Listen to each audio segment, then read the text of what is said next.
안녕하세요. 저는 사랑침례교회 정동수 목사입니다. 오늘은 2020년 4월 21일입니다. 지금까지 존 파이퍼 목사님의 팟캐스트 에피소드를 23개 정도 우리 채널에서 이제 소개를 했습니다. 앞으로 시간이 되는 대로 계속해서 목사님의 그 팟캐스트 에피소드를 여러분에게 소개하도록 하겠습니다. 오늘은 존 파이퍼 목사님에게 물어보세요. 팟캐스트 24번째 시간. 제목은 미혼 상태에서 남자친구와 단둘이 여행을 가도 되나요? 입니다. 이것은 파이퍼 목사님의 오리지널 에피소드 넘버 1355번이고 2019년 6월 12일에 Should my boyfriend and I travel alone이라고 하는 그런 제목으로 이미 방송이 됐습니다. 우리 사랑침례교회 박주영 형제가 번역해 주었습니다. 감사합니다. 토니 랭키입니다. 미혼 상태에서 여자친구와 남자친구가 함께 여행을 가는 게 과연 지혜로운 일일까요? 호텔에서 함께 묵는 것은요? 정말 그래도 될까요? 이것은 존 파이퍼 목사님에게 물어보세요. 이 팟캐스트 방송에 일상적으로 들어오는 단골 질문입니다. 이번에는 한 젊은 자매님께서 다음과 같이 질문해 주셨습니다. 파이퍼 목사님, 안녕하세요. 저와 제 남자친구는 5개월 전부터 계획한 여행을 위해 3주 안에 이제 여행을 떠나려고 합니다. 제 어머니는 저희가 여행하는 동안 성적 유혹에 빠질까 염려하셨습니다. 저는 어머니께 저희가 과거에 유혹에 빠졌을 때 필사적으로 하나님을 찾았고 또 다른 크리스천 카운슬러와 이야기하면서 이 문제를 잘 해결했다고 말씀드렸습니다. 그리고 실제로 우리는 예수님의 십자가 앞에 우리를 내려놓았습니다. 이 문제에 대해서도 우리는 서로 정중히 완벽하게 논의한 뒤에 모든 게 괜찮을 것이라는 결론을 내렸습니다. 그런데 오늘 제 어머니는 다시 한번 저의 여행 계획을 완강히 반대하며 저희가 여행을 다니는 동안 따로 방을 쓴다 할지라도 제가 하나님을 욕보일 것이라고 말씀하셨습니다. 저는 그 말씀을 듣고 실망하면서도 제 부모님의 바람을 망치고 싶지 않습니다. 또한 저희가 결혼하기 전에 함께 여행을 가는 것이 정말 하나님을 욕보이게 하는 것인지 궁금증이 생겨서 또 걱정이 돼서 이렇게 목사님에게 묻고 또 답을 구하고 싶습니다. 안녕하세요. 저는 파이퍼 목사입니다. 아시다시피 저는 이 질문에 대해 오랫동안 생각해 왔고 지금 당장 줄 수 있는 답변이 있습니다. 그러나 토니가 읽어준 편지를 듣고 또 질문을 다시 한번 읽으면서 먼저 저는 이 자매님의 아마 크리스찬 남자친구겠죠. 그 남자친구에 대해 정말 화가 납니다. 저는 젊은 자매에게 무슨 말을 해야 할지 질문을 받았고 그래서 이제 대답을 할 것입니다. 그렇지만 토니가 편지를 읽는 동안 저는 먼저 그 남자친구에게 이렇게 말하고 싶었습니다. 이봐 형제, 정신 차려. 그 자매의 어머니를 존중해 주란 말이야. 함께 여행하는 것은 결혼 이후로 미루고. 자, 좋습니다. 이제 충분합니다. 이제 제가 답을 하도록 하겠습니다. 먼저 문화의 변화를 살펴보도록 하겠습니다. 저는 왜 자매님의 어머니의 윤리적 통찰력이 옳은지에 대한 3가지 이유를 성경을 통해서 설명하도록 하겠습니다. 제 생각에 결혼하지 않은 남녀가 이처럼 함께 여행을 가는 것은 결코 지혜롭지 않습니다. 이것은 지혜롭지 않은 일일 뿐만 아니라 성경이 말하는 3가지 지침에 전적으로 반대가 됩니다. 우선 왜 이것이 자매님과 자매님 어머니 사이에 문제가 된다고 내가 생각하는지 설명을 해드리겠습니다. 지금부터 약 50년 전쯤, 그러니까 제가 20살이던 시절에는 결혼하지 않은 남녀가 3주 동안 함께 여행을 간다는 것은 정말 상상조차 할 수 없는 일이었습니다. 그렇다면 지금은 왜 이런 일이 흔하게 되었을까요? 여기에는 2가지 이유가 있다고 생각을 합니다. 첫 번째 이유는 현 세상에서는 결혼을 하지 않고도 섹스를 즐기는 이른바 혼외 정사가 보편적인 것으로 간주되고 있기 때문입니다. 따라서 이런 일이 더 쉽게 일어날 수 있는 상황 자체를 피하는 것은 사실 더 이상 바깥 세상에선 무의미한 일입니다. 이러한 여행이 지혜롭지 못하다는 확신에 대해 문화적으로 이를 옹호하는 사람들이 매우 적습니다. 이런 문화적 변화, 이것은 정상적인 변화가 결코 아닙니다. 이런 문화적 변화로 인해 이제는 결혼하지 않은 남녀가 함께 여행하는 것이 문제가 되지 않는 세상이 되었습니다. 이것이 첫 번째 이유입니다. 두 번째 이유는 지난 50년 동안 남성과 여성을 동일하게 대해야 한다는 문화적 압박이 점점 심해졌기 때문입니다. 이제는 결혼하지 않은 남자가 결혼하지 않은 다른 남자와 여행을 가도 되는 것처럼 이건 뭐 당연한 일이죠. 결혼하지 않은 남자가 결혼하지 않은 여자와 여행을 가는 것도 그게 뭐가 문제가 되느냐. 합당하다고 이렇게 생각하는 사람들이 매우 많습니다. 사실 저는 이러한 문화적 변화를 비극이라고 생각합니다. 즉 이런 변화는 모든 수단과 관계면에서 엄청난 죄와 슬픔과 아픔과 악영향을 가져오는 비극입니다. 젊은 사람이 이러한 문화적 흐름에 거스르려고 하면 강한 자신감과 용기를 가져야 합니다. 저는 목사로서 예수님을 믿는 젊은 청년 또 처녀들이 강하고 자신감이 넘치며 용기 있는 사람이 되길 간절히 원합니다.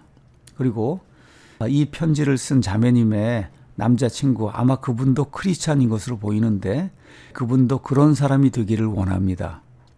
사실 이것이 우리 자녀들이 마주하고 있는 현 시대 환경입니다. 지금의 갈등을 유발하는 환경 말입니다. 이제 이 문제와 관련해서 몇 가지를 요약해서 말씀드리겠습니다. 첫 번째는 사람을 속이는 욕구가 있다는 거, 이 점을 여러분에게 말씀드리겠습니다. 지금부터 저는 왜 자매님이 결혼하지 않은 자매님이 남자친구와 여행을 가는 것을 결혼할 때까지 미루어야 하는지 그 이유를 말씀드리겠습니다. 성경에는 이것과 관련해서 세 가지 가르침이 있습니다. 첫 번째는 사람의 몸과 정신을 창조하시면서 하나님은 어떤 사람이 남자든 여자든 자신이 사랑하는 사람과 스킨십을 하고 서로 성적인 클라이맥스에 이르는 것을 원하도록 설계하셨습니다. 이것은 지극히 정상적인 것입니다. 사랑하는 사람과 함께 있을 때 이러한 욕망이 일어나는 것은 필연적입니다. 그런데 하나님께서는 결혼한 부부들끼리만 이러한 만족의 기쁨을 얻도록 그렇게 계획하셨습니다. 결혼하지 않은 상태에서 이런 만족과 기쁨을 찾는 것은 성경은 분명하게 죄라고 이야기합니다. 자매님이 말씀하셨듯이 자매님은 서로 함께하는 시간이 길어질수록 특히 둘만 있을 때 이러한 욕망이 매우 강해진다는 것을 알고 있습니다. 실제로 이런 욕망은 자매님을 부적당한 성적인 행위로 이끌 수 있었습니다. 대개 이런 욕망에 빠져서 성관계를 맺은 뒤 많은 사람들이 후회합니다. 자매님이 정말로 순결한 몸과 마음으로 주님을 기쁘게 하는 것을 사랑한다고 하면 로마서 13장 14절에 하나님께서 주신 지침이 있습니다. 오직 너희는 주 예수 그리스도로 옷 입고 육신의 정욕을 채우기 위해 육신에게 기회를 주지 말라. 성경은 이렇게 이야기하고 있습니다. 육신에게 기회를 주지 말라는 이 말씀은 자매님 자신을 자매님이 통제할 수 없는 욕망을 불러일으키는 불필요한 상태에 두지 말라는 것입니다. 만약 자매님이 목사님 그런데 우리는 우리의 욕망을 통제할 수 있어요 라고 말한다면 저는 자매님에게 두 가지를 말씀드리도록 하겠습니다. 첫째, 하나님께서는 우리의 욕망이 우리를 속인다고 경고하십니다. 에베소서 4장 22절에는 이전 행실에 관하여는 너희가 속이는 것으로 가득한 욕심들에 따라 부패한 옛사람을 벗어버릴 것을 가르침을 받았다. 이렇게 이제 기록이 되어 있습니다. 여기 있는 것처럼 욕망 아니면 욕심에는 속이는 것이 가득하다. 그래서 욕망과 죄는 우리가 알지 못하는 사이에 우리를 속입니다. 히브리서 3장 13절은 이렇게 또 이야기합니다. 오직 오늘이라 불리는 때에 서로 날마다 권면하여 너희 중 아무도 죄의 속임수를 통해 강팍하게 되지 아니하도록 하라. 여기도 가서 보니까 죄의 속임수를 통해 어떤 사람이 마음을 강팍하게 하는 일이 생기기 때문에 날마다 권면해서 그런 일이 생기지 않도록 하라고 성경이 우리에게 말씀해 주고 있습니다. 이것은 육체의 욕망이 정신을 압도하는 강한 힘을 가지고 있기 때문에 자매님을 어리석게 생각하고 행동하게 만들 수 있다는 것을 뜻합니다. 바로 이것이 욕망의 힘이고 죄의 힘입니다. 따라서 우리 삶에서 어떤 유혹들은 그냥 우리가 단순하게 저항하는 것으로 문제가 해결이 되지 않고 피해야만 문제가 해결이 됩니다. 누가복음 4장 9절에서 12절 말씀을 보도록 하겠습니다. 여기에는 마귀가 예수님을 시험하는 이런 장면이 나옵니다.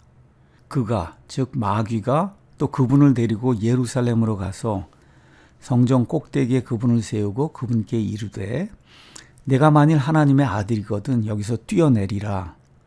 기록된 바 그분께서 자신의 천사들에게 너에 대한 책무를 주사 너를 지키게 하시리니 그들이 자기 손으로 너를 받들어 언제라도 내 발이 돌에 부딪히지 아니하게 하리로다 하였느니라 하매 예수님께서 응답하여 그에게 마귀에게 이르시되 너는 주 내 하나님을 시험하지 말라 하였느니라 하시더라.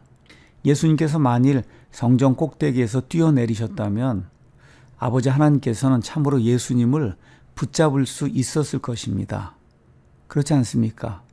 하나님은 분명히 그럴 수 있었습니다. 그것도 아주 쉽게 그렇게 하실 수 있었습니다. 하나님께서는 자매님이 음행하지 못하도록 막을 수 있는 것처럼 예수님도 붙잡으실 수 있었습니다. 그러나 예수님은 사탄에게 이렇게 단호하게 말씀하셨습니다. 나는 뛰어내리지 않을 것이다. 예수님께서 이렇게 하신 것처럼 자매님도 마땅히 그렇게 해야 됩니다. 거기 뭐라고 기록이 되어 있습니까? 너는 주 내 하나님을 시험하지 말라라고 누가복음 4장 12절에 기록되어 있지 않습니까? 하나님께서 하시고자 한다면 자매님이 이번에 여행을 하는 동안 몸을 순결하게 하도록 자매님을 지키실 수 있습니다. 그렇지만 하나님께서는 이미 경고를 주셨습니다. 그래서 자매님은 이런 여행을 하기 전에 뭐라고 말해야 되냐? 나는 이 일로 주님을 시험하지 않겠습니다. 라고 이야기해야만 합니다. 이것이 우선순위입니다. 두 번째, 저는 세상의 시선에 대해서 이야기하도록 하겠습니다. 자매님이 결혼할 때까지 여행을 미루어야 하는 데는 또 다른 이유가 있습니다. 이것은 성경의 두 번째 가르침입니다. 대다수 세상 사람들은 종교가 있는 사람이든 없는 사람이든 자매님이 남자친구와 함께 여행을 한다면 함께 잘 것이라고 확신할 것입니다. 자매님을 바라보는 대부분의 사람들은 자매님이 따로 방을 쓴다는 것을 알지도 못할 것이며 또 다른 사람들은 자매님이 따로 방을 쓰더라도 함께 자는 것을 막지는 못할 것이라고 자연스럽게 생각할 것입니다. 사실 오늘날 대부분의 젊은이들에게는 혼전성 관계가 정상입니다. 그래서 그들은 자매님도 당연히 그렇게 했을 것이라고 볼 것입니다. 반면에 성경에 정통한 사람들은 자매님이 비록 죄를 짓지는 않았다 해도 경솔하게 행동했다고 생각할 것입니다. 성경을 잘 모르는 사람들, 즉 자매님이 항상 많은 신경을 써야 하는 세상 바깥에 사는 이런 사람들은 분명하게 자매님이 자기들처럼 본전 관계를 가졌다고 생각할 것입니다. 그들은 당연히 자매님이 그랬을 것이라고 생각할 것입니다. 자매님을 보면서 그들은 자매님에 대해 다른 생각을 할 수가 없습니다. 왜 그러냐고요? 그들이 늘 그렇게 하기 때문입니다. 하나님께서는 세상의 이러한 시선에 대해 다음과 같이 말씀하십니다. 이것은 너희가 밖에 있는 자들을 향해, 즉 믿지 않는 자들을 향해 정직하게 걷게 하려 함이라. 데살로니가 전서 4장 12절 말씀입니다. 여기에 정직하게라고 하는 말이 나오는데 이 단어는 사실 매우 흥미로운 단어입니다. 이 단어는 똑바로, 적절히, 적당하게, 적합하게라고 하는 그런 의미를 가지고 있습니다. 로마서 12장 17절에는 아무에게도 악을 악으로 갚지 말고 모든 사람의 눈앞에서 정직한 일들을 예비해라. 올바른 일들, 적절한 일들, 적당한 일들, 적합한 일들을 예비하라고 하나님의 말씀이 우리에게 이야기하고 있습니다. 고린도후서 8장 21절에도 주의 눈앞에서뿐만 아니라 사람들의 눈앞에서도 정직한 일들을 예비하라고 성경이 우리에게 이야기하고 있습니다. 올바른 일, 적절한 일, 적당한 일, 적합한 일을 하나님의 눈앞에서뿐만 아니라 사람들의 눈앞에서도 예비해야 하는 것이 바로 그리스도인의 책무라고 사도 바울이 우리에게 그렇게 이야기하고 있습니다. 우리는 정직하게 세상 사람들을 향해서 걸어야 합니다.